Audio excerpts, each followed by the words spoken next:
as I indicated, we'll wait another 2 minutes and then we will start.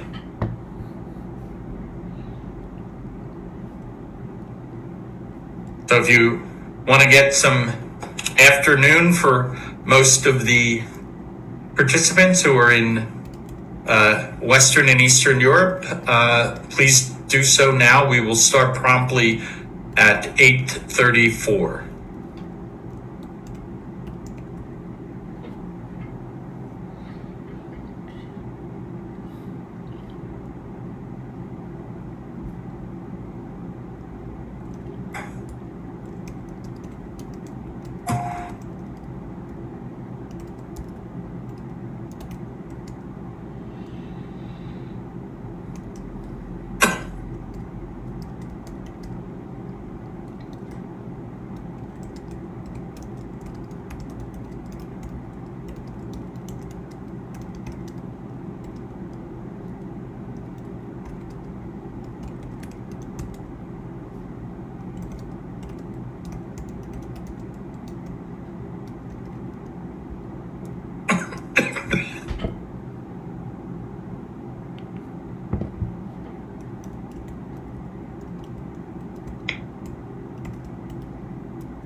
What time is it in Kiev now?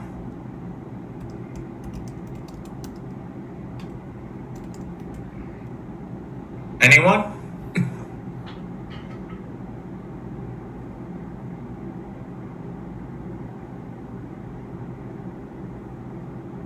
Okay, we're going to get started. Can everyone hear me? Yes, Jim, it's 3:30. 3:30. Okay, good. All right. I want to welcome everyone. Good afternoon to all of you. I want to point out that I work with interns in terms of the TTCSP program. Everything we do without a budget or a staff. We rely on partners in terms of the research that we conduct and the programs we produce, and we will be sharing with you the plans and programs for the next 6 to 12 months. And if you would like to join us, partner with us on any of the ongoing programs or the special initiatives we are launching, we would welcome your partnership. We do 25 to 30 programs a year, and we have initiated and will continue this series of workshops on what is described as a think tank mapping exercise. And so we have intensively looked at think tank landscapes or paint a picture, an evidence-based picture of think tanks in Western Europe, Central and Eastern Europe, North America, Middle East, Africa, and then specific countries, Brazil, India, China, Vietnam, and today, Ukraine. We will be rolling out a series of these workshops, both on regional and national assessments, but we're also doing research on a range of substantive areas: international development, domestic and international economics, global and domestic health. And those projects are now launched, and we'll be doing similar workshops in the next 3 to 4 months, and we will let you know about that. Next slide.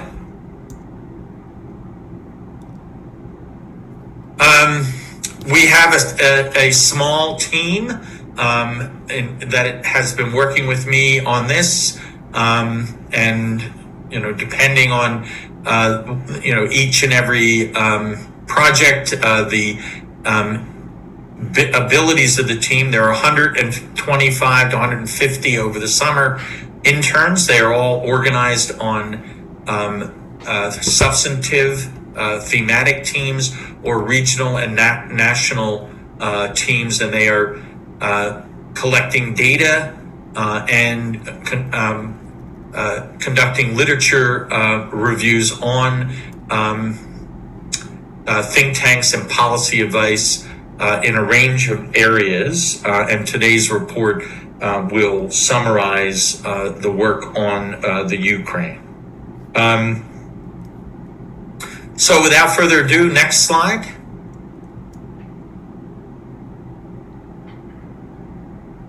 This just gives you a quick outline, but basically I'll be reviewing the key data that we've collected and a quick overview of the literature.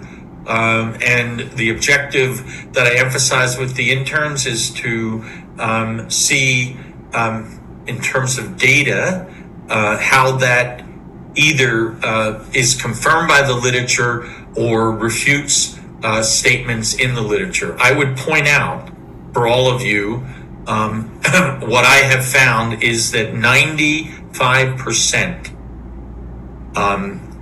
of what is written on think tanks is totally devoid of data, meaning there is no data on the think tanks, in which, in many cases, academics are writing about the strengths, the shortcomings of think tanks.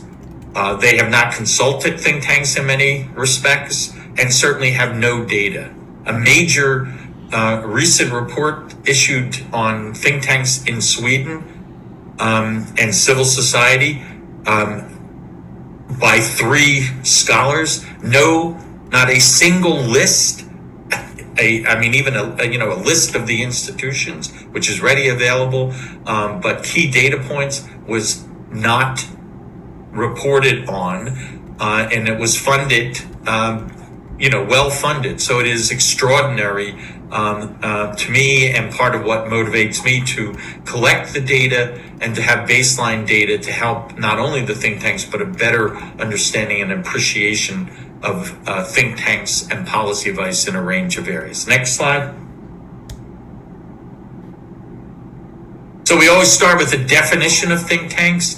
Think tanks are public policy, research, analysis, and engagement organizations that generate policy-oriented research, analysis, and advice on domestic and international issues, thereby enabling policymakers and the public to make informed decisions about public policy.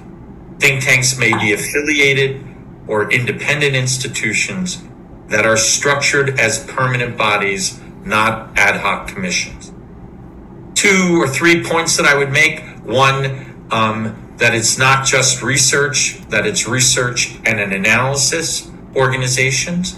And thirdly, that there is the key function of engagement. that generate not academic findings, but policy-oriented research. And then finally, that they are that they are permanent, not ad hoc missions, meaning that government or other institutions may create think groups, but they are permanent. Provided below are the major affiliations, which is part of the presentation today. Next slide.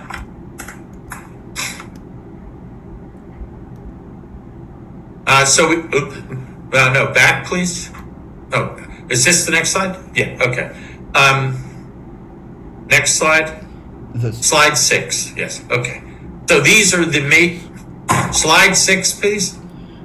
1 second, doctor, my computer is bugging. Not it's working. Okay, all right. So these are the major areas of public policy research that we collected data on think tanks in Ukraine. Slide 7.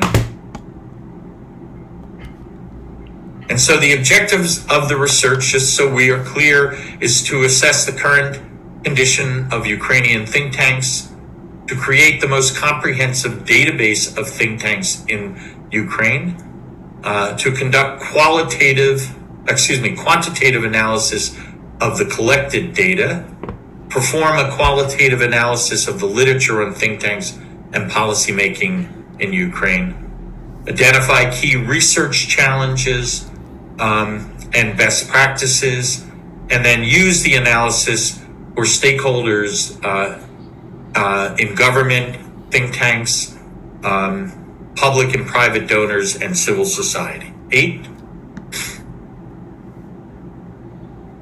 This is an overview because I try to give it a sense of where certain regions fit in to the global landscape of think tanks. And so Western Europe now constitutes 19%. The big news is that Asia has dramatically increased the number of think tanks and now has moved up as containing the second largest number of think tanks in the world. Europe is now third. And the important thing from your standpoint is think tanks. There are approximately twice as many think tanks in Western Europe as there are in Eastern and Central Europe. Next. So in Eastern and Central Europe, and the overall process we went through in our database was 8,245 think tanks globally in 2019. And Don Abelson, who is a think tank scholar, suggested that the TTCSP database was inflated at 8,245 think tanks. And so I don't think he ever saw the database. I think I don't know where he came up with that assessment, but I took the challenge, and essentially we have done an exhaustive and extensive research with 120 think tanks, interns working for 9-10 months, collecting data, checking and cross-checking all the data on think tanks around the world. And so specifically in Eastern and Central Europe, which within that is the Ukraine, we had in 2019 578 think tanks, 139, which is a fairly dramatic number, have closed, but on the good side, 290 think tanks were added, for now a total in 2020 of 729. Quite contrary to what Don Abelson contended, that the TTCSP database was inflated. It was not inflated, it was deflated, meaning we now have 11,125 think tanks in the database, 11,125, the largest, most comprehensive and up-to-date database of think tanks in the world. Still, there's more work to be done. We encourage each and every one of you, and the purpose of this meeting workshop is to gain your input. And if you have lists of think tanks or new think tanks that you're aware of, please send them to me, and we will make sure that they are included in the database. Slide 10. So this, and in terms of just so you know where we're going, global, regional, and then Ukraine. So while they're in terms of Eastern and Central Europe, clearly Russia continues to dominate the think tank landscape. Interesting for our purposes is that Ukraine is second, and has a quite dramatic in numbers of think tanks relative to countries in Western Europe, and certainly its peers within Central and Eastern Europe. Next slide.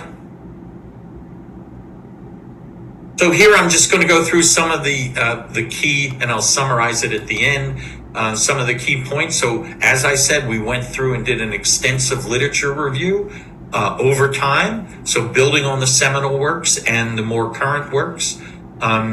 Some of these are fairly obvious, but we wanted to document it in the literature. What are some of the key points over time? One of the things that is known, clearly is pervasive democratic backsliding and levels of corruption that need to be a major challenge, low levels of civil society participation, and an oversupply of post-Soviet era think tanks that were focused on democratization and economic reform, and an undersupply, which is something that we need to focus on in terms of, how do we address this, of think tanks devoted to health, an undersupply of those devoted to health, education, environment, and social programs.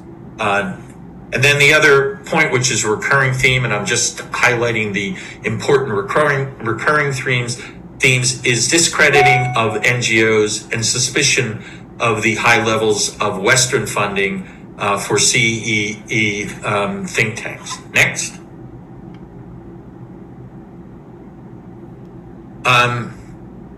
Additionally, what continues to be a problem throughout Central and Eastern Europe and the Ukraine is a lack of defined role for or in society of think tanks, and a lack of cooperation with government, low levels of funding, and issues around public outreach and engagement. Next.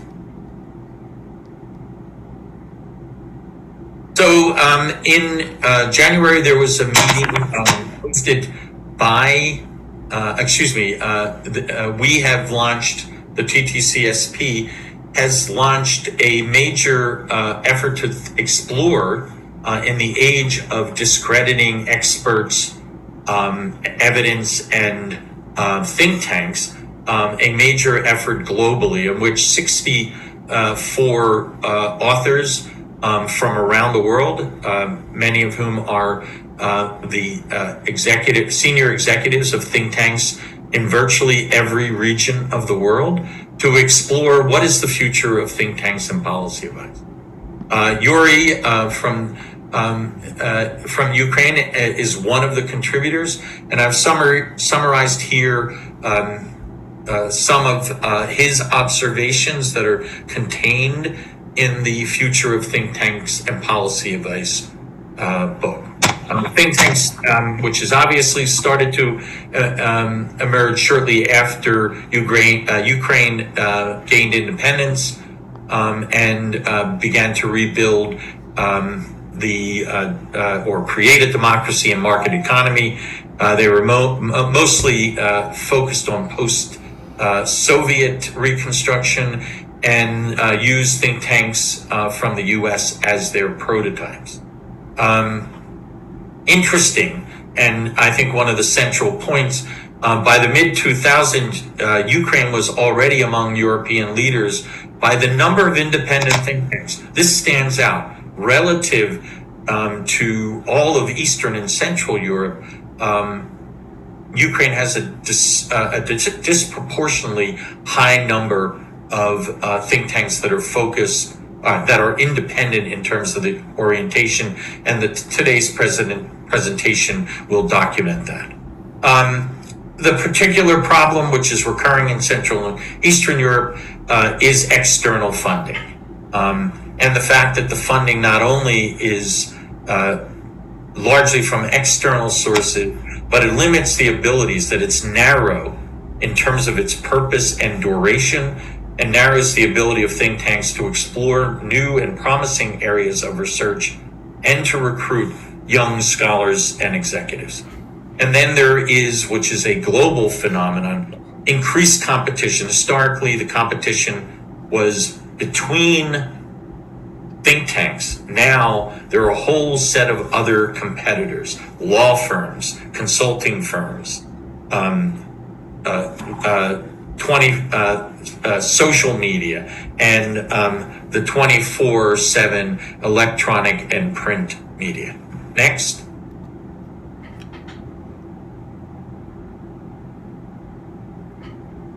And so in January, as a part of the annual Why Think Tanks Matter, there was a meeting organized by Bruegel in Brussels, in which there is the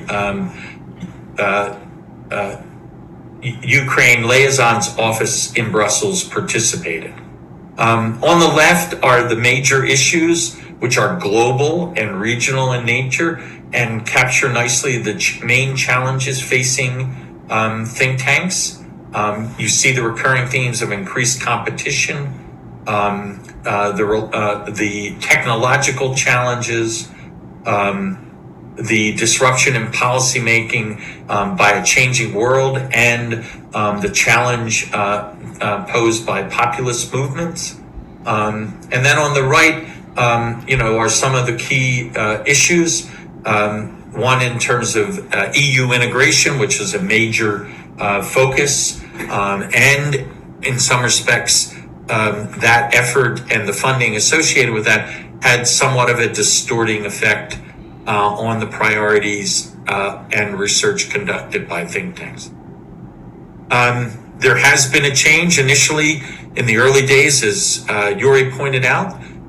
There was great support, and think tanks played an integral and catalytic role in terms of the transformation in the Ukraine. But today, authorities in Ukraine are enjoying huge popular support, and they don't think they need the support from civil society, and specifically from think tanks. And so that is a major change that has taken place and poses a major challenge for think tanks in Ukraine. Next slide. So to summarize, the think tank industry expanded after the fall of the Soviet Union, but main challenges persist. There is a nascent civil society and fledgling democratic institutions. There's an underdeveloped political and civic, and I would add philanthropic culture. There's a lack of cooperation between think tanks and government, and there is, as was stated repeatedly in the literature and in the the Future of Think Tank forums and the Why Think Tanks Matter forum, an excessive reliance on foreign donors and issues of corruption. Next. So and we're transitioning now to the presentation on Ukraine. As I indicated, we started in 2019 with 8,245 think tanks. In the Ukraine, the number of think tanks that we had in our database was 39. We identify one think tank to disclose, but once again, if you know new think tanks, if you know think tanks that have closed, please let us know so we can update the database. We have expanded dramatically through the intensive data collection process. We identified 41 new think tanks to the database for a new total of think tanks that we've identified and have data on, 80 think tanks now that we have identified in Ukraine. If you think there are more, please let us know. And as I mentioned, we now have a database of 11,175 think tanks around the world with key data points on a representative sample by country, region, and globally. And so we can now, and the objective is to be able to paint not only national, regional, but a global picture of the state of think evidence. Next slide. And so here are can we go back to that, please? So we have collected data on the following data points, both, as I mentioned, nationally, regionally, and globally. Date established, location, think tank affiliation, budget size, staff size. We have focused in terms of the basic assessment on these key data points. The data that we have varies on each one of these variables. Next. So data established, as you can see in terms of the graph on the left, there are key peaks in terms of and surges in the establishment of think tanks. We would welcome your input to help explain why, in terms of some of which may be obvious, others may not be obvious.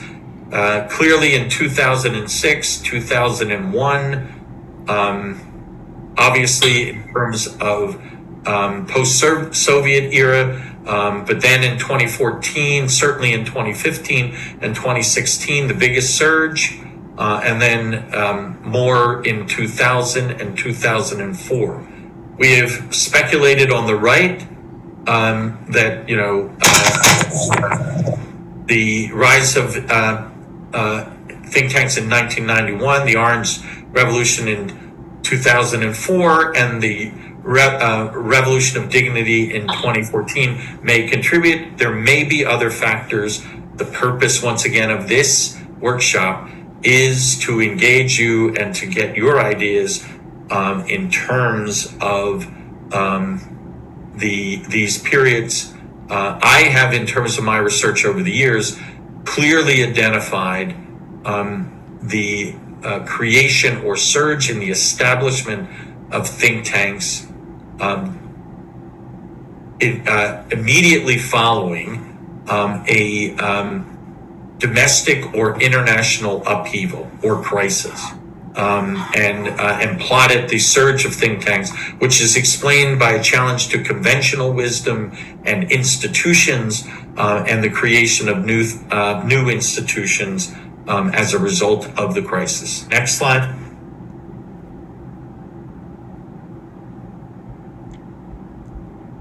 What is documented and stated in the literature, and once again, I would point out, is unique to Ukraine and the political situation, is the extraordinary high level of independent think tanks, higher than many other countries around the world, certainly even in comparison, certainly to Central and Eastern Europe, but I would contend also relative to Western Europe.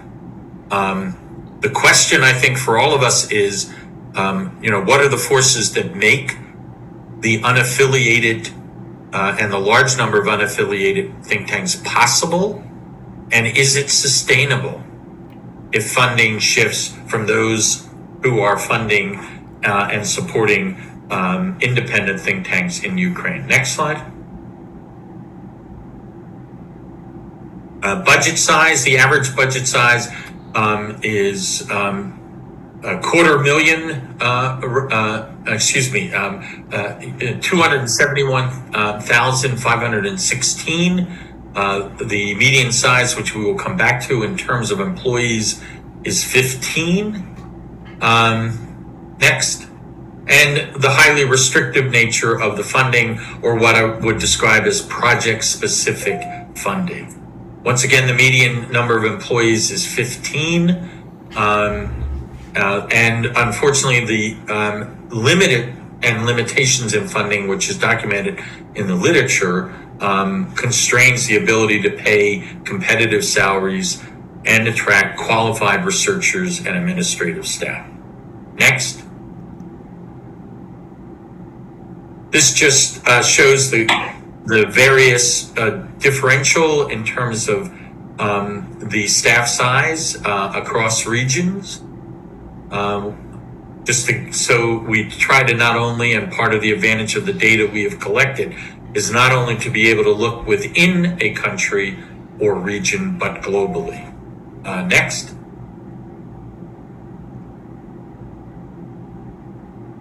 So areas of research, not surprising, given the issue of endemic corruption, is the focus and substantial focus, which once again may be driven by outside donors, is on transparency and good governance.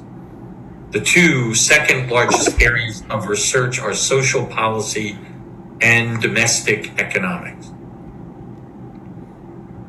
Next. Next.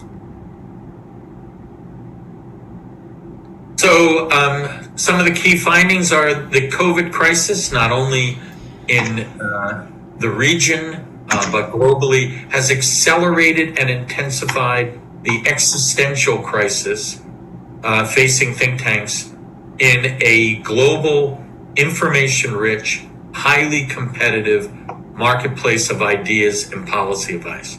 Let me say that these issues, this challenge to think tanks, predated COVID. What COVID has done is accelerated and intensified the challenge for the very survival of think tanks around the world. Those think tanks that had harnessed technology to increase the reach and impact of their research and programs before COVID have weathered the pandemic effectively than those that have not, and those that have not are now fighting for their very survival. I predict that similar to other sectors, 1/3 of all the think tanks that exist today will go out of business in the next 12 months. And regional differences is that the number in Africa may be as high as 45%. We are already seeing that.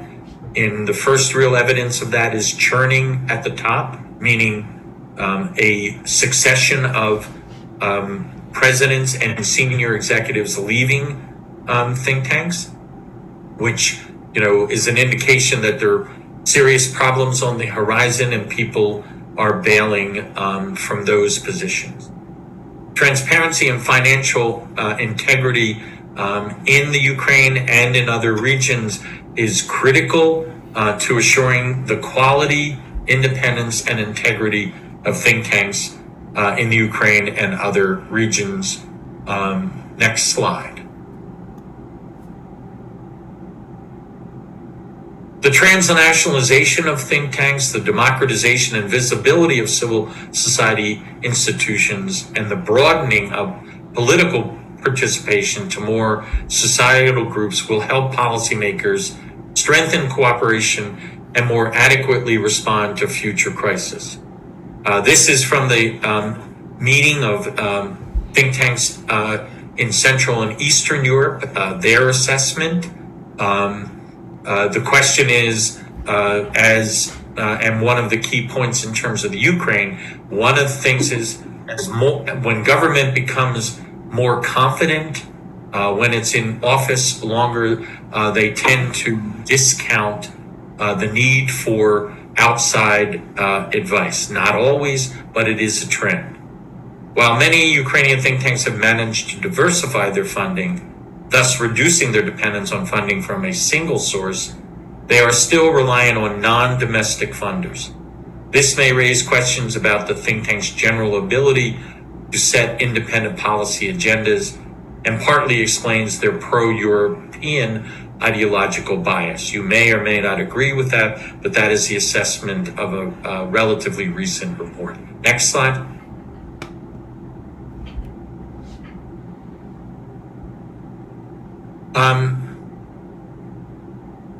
So this is a recent survey, and what is clear in terms of an essential in building confidence and the support of government and the public is increasing an understanding of what think tanks do, why. It's why I every year have in January a program is Why Think Tanks Matter. Think tanks have done a great job of raising important policy issues and in many cases communicating them. They have not done an effective job in communicating why think tanks matter, why they are important, and this is should be a communal effort. And these statistics from the recent study that Yuri and his colleagues conducted clearly demonstrates the lack of understanding. Have you ever heard anything about the activities of non-governmental think tanks in Ukraine? 66% or 67% or close to 67% people have never heard of think tanks. How familiar are you with the activities of non-governmental think tanks? Equal number are unaware. In your opinion, are the activities useful for society? Equally negative. And this perception, this reality must be changed if two things. One, think tanks are to have a greater influence and contribution to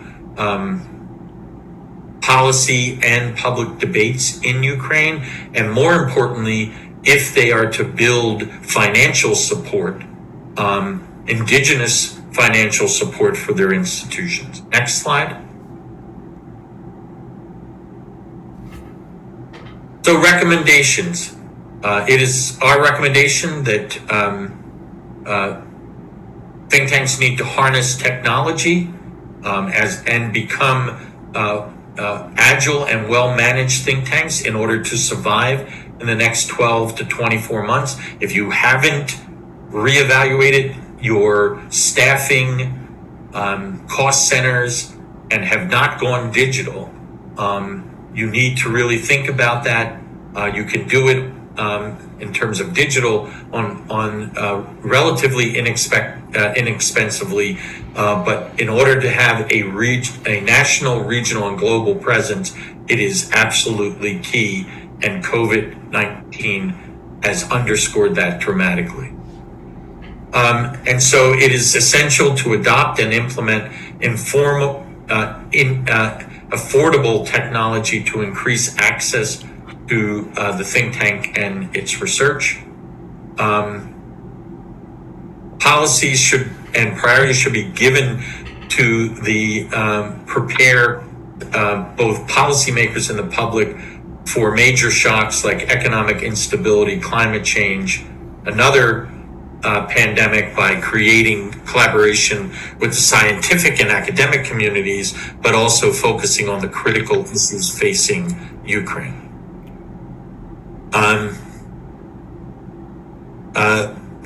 One, continuing to consolidate the democratic institutions and civil society is also key. There was a politician in the U.S., Tip O'Neill, who was the Speaker of the House, who said all politics is local. The reality is that remains true, but it is also regional and global, and certainly in the context of Ukraine and the importance of the EU, being regional is key, but also in terms of the security and other crises, being global is and engaging global and creating partnerships globally is key. Next.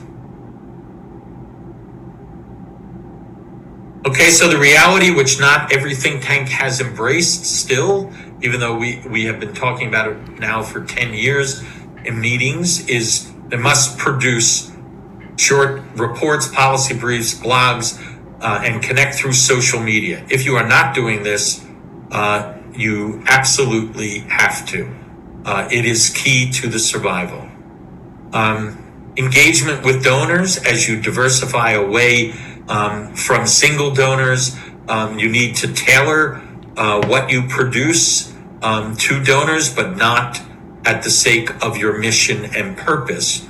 So it is a delicate balance that needs to be reached, but it is essential that you do that. And the key for independence, one of the keys, is diversification of funding. And it also needs to be balanced, as I referenced, by institutional checks, making sure that there's a firewall and that you're not just chasing money. And then prioritize independence, research agenda autonomy, and partnership opportunities. Next. So that's the end of the presentation. I know it's a lot to take in, but I would like to start the discussion, and it's an open discussion in terms of your reaction, but also to frame the discussion in terms of what you see as the main challenges and opportunities facing think tanks in Ukraine. Any opening comments?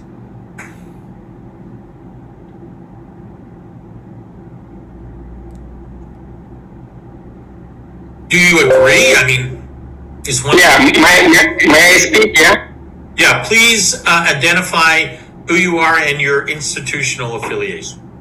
Yeah, thanks a lot. My name is Viktor Karvatsky. I'm the CEO of Adastra think tank. Adastra think tank was also ranked in the highly World Think Tank Index report in 2020 in the best new think tank category. Yeah, so I'm speaking on behalf of the CEO of my think tank. We were established in 2019, which means we are one of the addition to the total list of think tanks developing and emerging on Ukrainian political think tank landscape. Yeah. So what I wanted to add or react on some comment, there was like two statements. One statement was related that major some think tanks in Ukraine may have, so to say, some bias, so European bias, when it comes to the relations with the society, with the citizens. And there was a statement about the financial ties forcing think tanks to be biased against European ideas in some way. Yeah, so there were these statements made with regard to different scholars within the highly esteemed presentation. What I wanted to say, and partly it also related with the social survey about how Ukrainian citizens do perceive think tanks, I wanted to add or to emphasize the public relation on some facts, some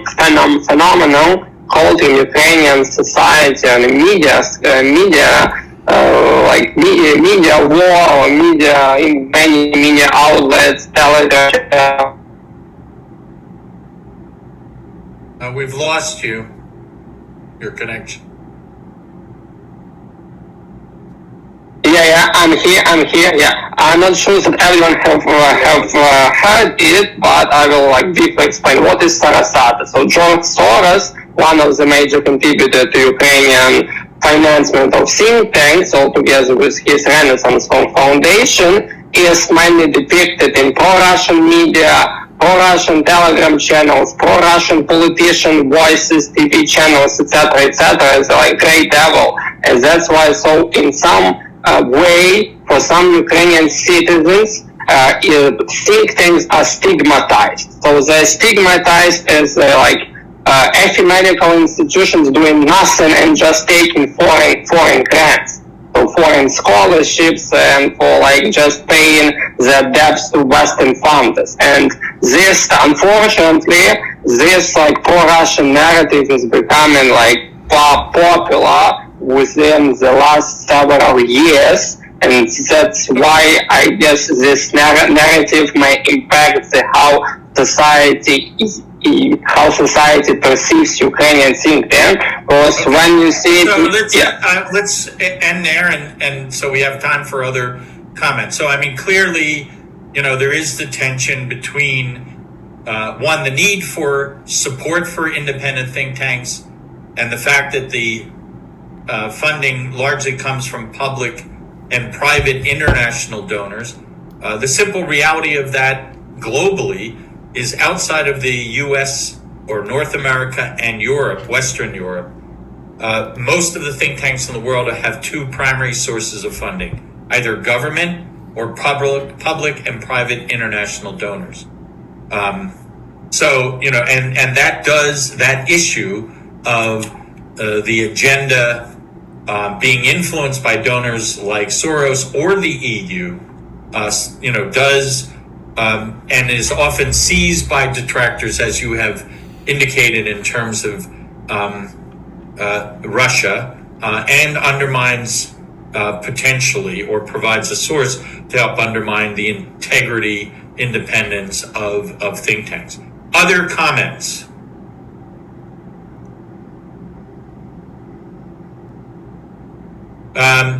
Yuri, are you making a comment? Because we can't hear you. Anyone else want to jump in with a comment? While we're waiting for a comment, let me say that it is incumbent, and the whole purpose of intelligence and how to tackle disinformation and public administration. These are four fields that we have to concentrate. Could you repeat them again, please?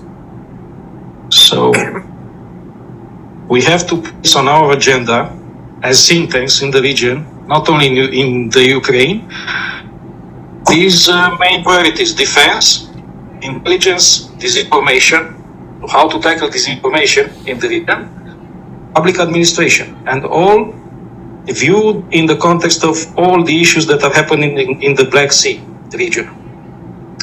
And other aspect is that Ukrainian think tanks has to increase cooperation with the think tanks that are in the EU neighboring countries there. So not only with Romania, but with Poland, with Baltic states, Hungary, and to tackle issues related to rule of law. Thank you.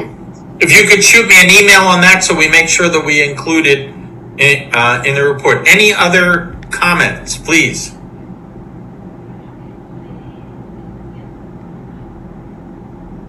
Jim, can you hear me? Yes, we can. Please. Can I speak? Yes, please. Okay, Jim, thank you. And first of all, thank you and your team for this study. It's very important for us because it's an external look to ourselves. Because normally we are speaking with each other and you are helping us to understand more what is happening here and how are we appreciated from the side, from our peers from other countries. So it's very important. A couple of comments on different points of your presentation. First of all, the accuracy of data and numbers. It's really a problem for Ukraine because we do not have a special legal status for think tanks, and normally they are a part of NGO community, and it's very hard to differentiate one another because a lot of institutions has in their names words like center, analytical, institution, academy, and so on. So everything of that presupposes that you should study individually a lot of data about different organizations, and I think it's part of our problem. Second, I'd like to try to give my explanation for the peaks of growth of think tanks. It's more understood in Orange Revolution and Revolution of Dignity. But in 2001, I think it's because it was a time of growing of authoritarian trends in politics and Kuchma's regime, Benghazi case, and so on. And a lot of Western donors tried to help Ukraine to stay on the way of democratization. A lot of international projects have started in Ukraine. And they gave money for transparency, good governance, freedom of media programs, and so on. And a lot of NGOs and think tanks use them for the startups, as a startups. And a lot of organizations have been established precisely in those times. This may be explanation. And the second, because transparency and good governance now are one of the prominent spheres where most intense work operates, it is because of easy availability of funding there in those spheres. Many donors work for those issues, especially anti-corruption issues now, and it's easier to get money for anti-corruption studies, for instance, than for science, technology, social sphere, education, healthcare, or something like that. So availability of funds, it presupposes the distribution of spheres of interest of think tanks. Probably not presuppose directly, but influence a lot. And another point about golden years of think tanks in between 2015 2019. I must say that if we take the dynamics of opinion, public opinion in the relation of think tanks, we have recent results on 2021, but I found the previous one in 2017. And there we have a slightly less people knowing about activity of think tanks. It was 24, now we have 26. But what is very important to mention that apart of those who think that activities of non-governmental think tanks is rather not useful or not useful, is also growing during this period. So maybe a bigger awareness, it's not only a good thing, but it may also influence more critical appreciation and critical attitude to activity of think tanks. In the line that a previous speaker from Ukraine said, with a campaign against dependence of think tanks on some foreign donors, some stigmatized persons like Soros and so on. And finally, I would like to conclude with that your recommendation that we've seen in this presentation are very, very relevant, and some of them are really new for our situation. And we, especially under COVID-19 pandemic, after its beginning, we have to take them seriously in order to stay influential and stay professional and stay at least on the same level as think tanks are standing in Ukraine now. Thank you. Okay, so I want to underscore part of the motivation, both once again globally and regionally and nationally, is this presentation and the recommendations of the work that we do is intended to be a catalyst, not only in terms of ideas, but for action. And I want to underscore for everyone, in terms of the recommendations and in terms of the conclusions, as has been reflected in the comments, I encourage you to provide specific input, as several of you have done, so that I can include that. This is a preliminary report, report on the findings of our research.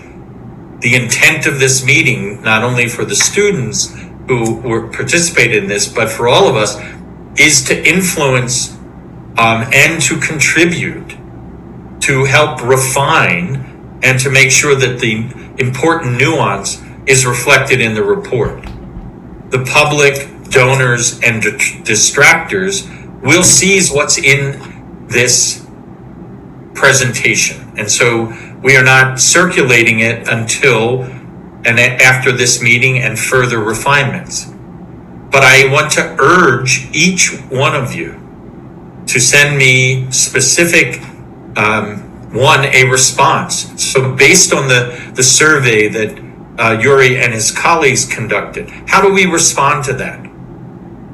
Does the think tank community in Ukraine respond to that? Because the detractors and donors will say, you're not having any influence, why are we funding you?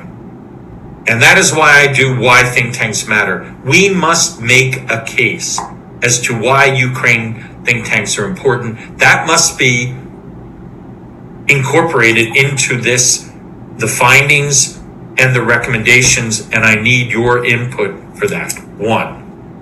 That's a big issue. Second, what are the areas that have been identified that are underserved or underrepresented or underfunded that need to be funded?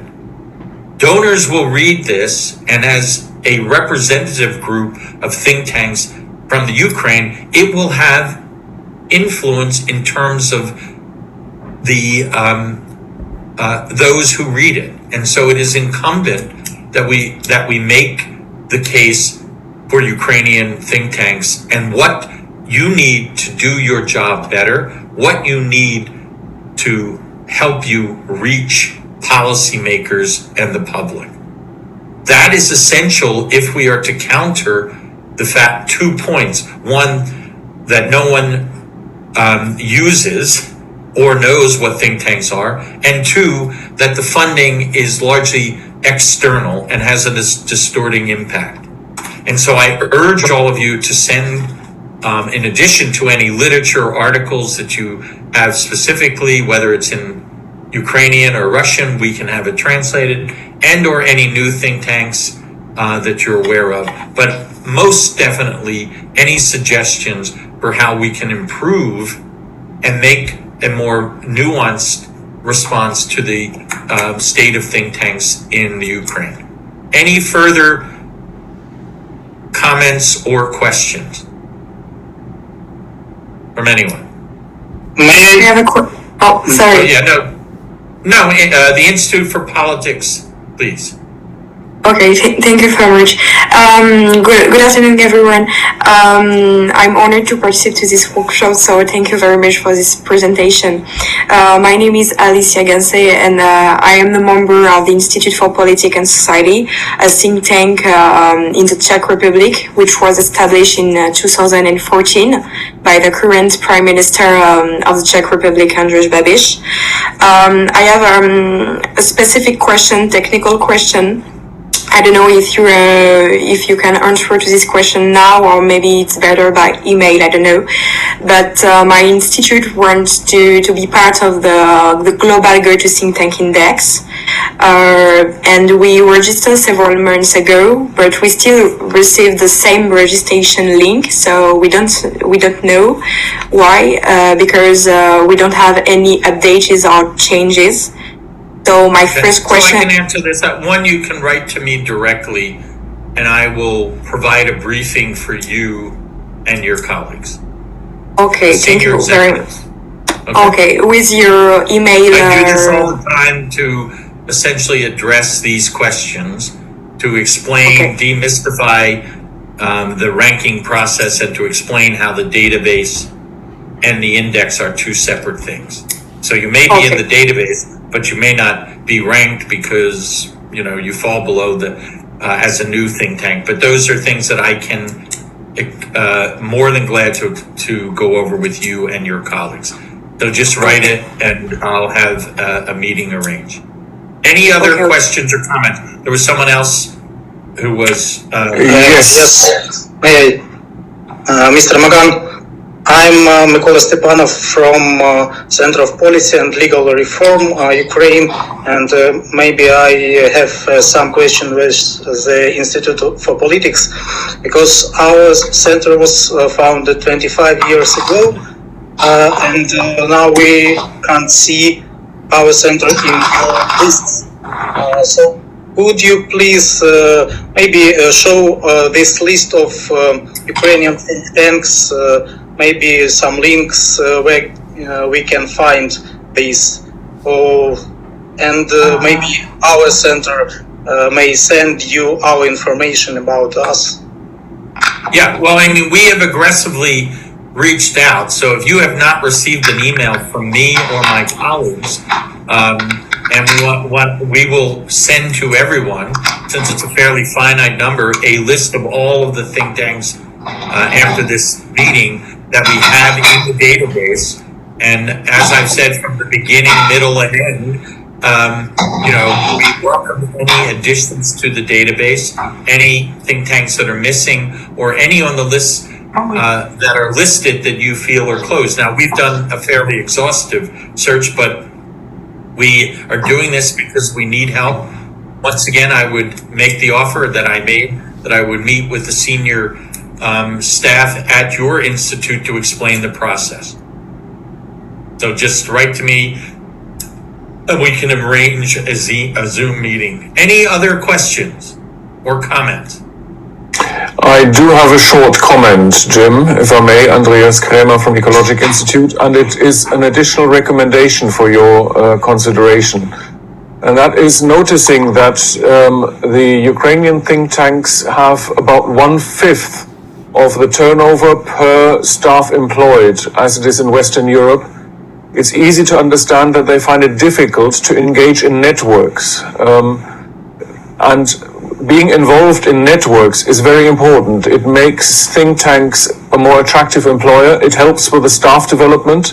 It helps with access to information, and it helps with reputation building. So being involved in the practical work within think tank networks is very important. And there's a message for donors. Please make money available for engagement in think tank networks, because otherwise the Ukrainian think tanks will always be at a disadvantage because of the low levels of funding that they have. And most think tank networks work on the basis that all the participating think tanks pay for their own cost. Very few think tank networks have the ability to pay for the participation. And in order to redress imbalance, a strong recommendation to funders, to donors, pay for that part of a think tank's development. Thank you.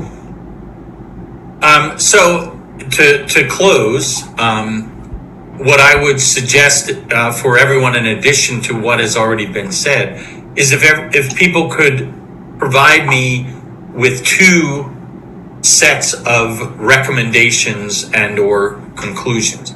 One is, what is your assessment of what think tanks in the Ukraine need to do to address both the policy challenges and the operational and strategic challenges facing think tanks in the Ukraine? So once again, what do think tanks need to do in order to meet the policy and the operational and strategic challenges facing think tanks and policymakers in the Ukraine? Secondly, what do donors, public and private donors, need to do to help think tanks meet the challenges that they face, both in terms of addressing the policy issues in the region, issues like Andreas raised in terms of helping embed them in regional, global networks, and then what are the programmatic, what support would help in terms of improve the reach and impact of think tanks in Ukraine. So I want to thank all of you. It was a wonderful discussion. We are striving to make sure that we get it right. We want and need your input, and I encourage all of you to share your ideas, and we will incorporate them into the final report and PowerPoint, which we will share with you and will post once we have made the changes and make sure that the data we have is accurate. I will, in the next couple days, send to you a list of the think tanks that we have for Ukraine. So check that carefully and let us know if we don't have it right in terms of your institution, or if there are key institutions that are missing. thank you all and have a great rest of the afternoon. And the dog has spoken and has the final word.